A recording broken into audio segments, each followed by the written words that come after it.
tous. Aujourd'hui, je vous présente ce livre qui m'a été prêté par une des personnes qu'on a reçues à la maison et que j'ai lu assez rapidement pour pouvoir lui rendre avant son départ. Donc c'est le livre qui s'appelle Petit pays de Gaël Faye, je pense qu'on dit ça comme ça, et qui apparemment a eu le prix concours des lycéens. Donc je vais faire comme d'habitude dans mes vidéos avis de livres. Je vais vous lire le résumé, vous lire un tout petit peu du début du livre, puis vous donner mon avis dessus.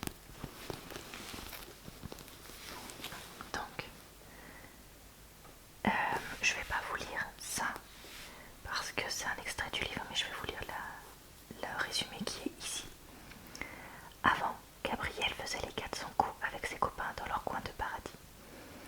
Et puis, l'harmonie familiale s'est disloquée en même temps que son petit pays, le Burundi, ce bout d'Afrique centrale brutalement malmené par l'histoire. Plus tard, Gabriel fait revivre un monde à jamais perdu. Les battements de son cœur et les souffles coupés, les pensées profondes et les rires déployés, le parfum de citronnelle, les termites, les jours d'orage, pardon, j'ai cru que c'était pas ça qui était écrit, les jacarandas en fleurs, l'enfance, son infinie douceur, ces douleurs qui ne nous quittent jamais. Donc pour une fois, un résumé assez réaliste pour ce livre. Donc nous allons maintenant lire le début du livre afin que vous puissiez voir un petit peu le style d'écriture. Prologue.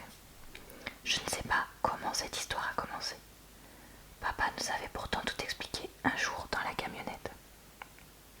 Vous voyez, au Burundi, c'est comme au Rwanda. Il y a 3 groupes différents. On appelle ça les ethnies. Les Hutus sont les plus nombreux. Ils sont petits avec de gros nez. Comme Donatien, j'avais demandé. Non, lui, c'est un Zaïrois, c'est pas pareil. Comme Brodé par exemple, notre cuisinier. Il y a aussi les Tois, les Pygmées. Passons, ils sont quelques-uns seulement. On va dire qu'ils ne comptent pas. Et puis, il y a les Tutsis, comme votre maman. Ils sont beaucoup moins nombreux que les Hutus. Ils sont grands et maigres, avec des nez fins, et on ne sait jamais ce qu'ils ont dans la tête. Toi, Gabriel, avait-il dit en me pointant du doigt, tu es un vrai Tutsi. On ne sait jamais ce que tu penses, pardon. Là, moi non plus, je ne savais pas ce que je pensais. De toute façon, que peut-on penser de tout ça? Alors, j'ai demandé. La guerre entre les Tutsis et les Hutus, c'est parce qu'ils n'ont pas le même territoire. Non, ça n'est pas ça, ils sont le même pays. Alors, ils n'ont pas la même langue. Si, ils parlent la même langue. Alors, ils n'ont pas le même Dieu. Si, ils ont le même Dieu. Alors, pourquoi se font-ils la guerre? Parce qu'ils n'ont pas le même nez. La discussion s'était arrêtée là. C'était quand même étrange cette affaire. Je crois que papa non plus n'y comprenait pas grand-chose. À partir de ce jour-là, j'ai commencé à regarder le nez et la taille des gens dans la rue. Quand on faisait les courses dans le centre-ville avec ma petite sœur Anna, on essayait discrètement de deviner qui était Hutu ou Tutsi. On chuchotait. Lui, avec le pantalon blanc, c'est un Hutu. Il est petit, avec un gros nez. Ouais, et celui-là là-bas avec un chapeau, il est immense, tout maigre, avec un nez tout fin. C'est un Tutsi. Et lui là-bas, avec une chemise rayée, c'est un Hutu. Mais non, regarde, il est grand et maigre. Oui, mais il a un gros nez. C'est là qu'on s'est mis à douter de cette histoire d'ethnie. Et puis, papa ne voulait pas qu'on en parle. Pour lui, les enfants ne devaient pas se mêler de politique. Mais on n'a pas pu faire autrement. Cette étrange atmosphère enflait de jour en jour. Même à l'école, les copains commençaient à se chamailler à tout bout de champ en se traitant de Hutu ou de Tutsi. Pendant la projection de Cyrano de Bergerac, on a même entendu un élève dire « Regardez, c'est un Tutsi avec son nez. » Le fond de l'air avait changé. Peu importe le nez qu'on avait, on pouvait le sentir. Il m'obsède, ce retour. Pas un jour sans que le pays ne se rappelle à moi. Un bruit furtif, une odeur diffuse, une lumière d'après-midi. Un geste, un silence parfois. suffisent à réveiller le souvenir de l'enfance. Tu n'y trouveras rien, à part des fantômes et un tas de ruines, ne cesse de me répéter Anna, qui ne veut plus jamais entendre parler de ce pays maudit. Je l'écoute, je la crois, elle a toujours été plus lucide que moi. Alors je chasse cette idée de ma tête. Je me décide une bonne fois pour toutes que je n'y retournerai plus. Ma vie est ici, en France. Je n'habite plus nulle part. Habiter signifie se fondre charnellement dans la topographie d'un lieu, l'anfractuosité de l'environnement. Ici, rien de tout ça. Je ne fais que passer. Je loge, je crèche, je squatte. Ma cité est dortoir et fonctionnelle. Mon appartement sent la peinture fraîche et le linoléum neuf. Mes voisins sont de parfaits inconnus. On s'évite cordialement dans la cage d'escalier. Je vis et travaille en région parisienne. Saint-Quentin-en-Yvelines, RERC. Une ville nouvelle, comme une vie sans passé. Il m'a fallu des années pour m'intégrer. Comme on dit, avoir un emploi stable, un appartement, des loisirs, des relations amicales. J'aime faire des rencontres sur internet, des histoires d'un soir ou de quelques semaines. Les filles qui sortent avec moi sont toutes différentes, plus belles les unes que les autres. Je m'enivre à les écouter parler d'elles, à sentir le parfum de leurs cheveux, avant de m'abandonner totalement dans le coton de leurs bras, de leurs jambes, de leur corps. Aucune d'entre elles n'oublie de me poser la même question lancinante, toujours au premier rendez-vous d'ailleurs. De quelle origine es-tu? Question banale, convenue. Passage quasi obligé pour aller plus loin dans la relation. Ma peau caramel est souvent sommée de montrer patte blanche en déclinant son pédigré. Je suis un être humain.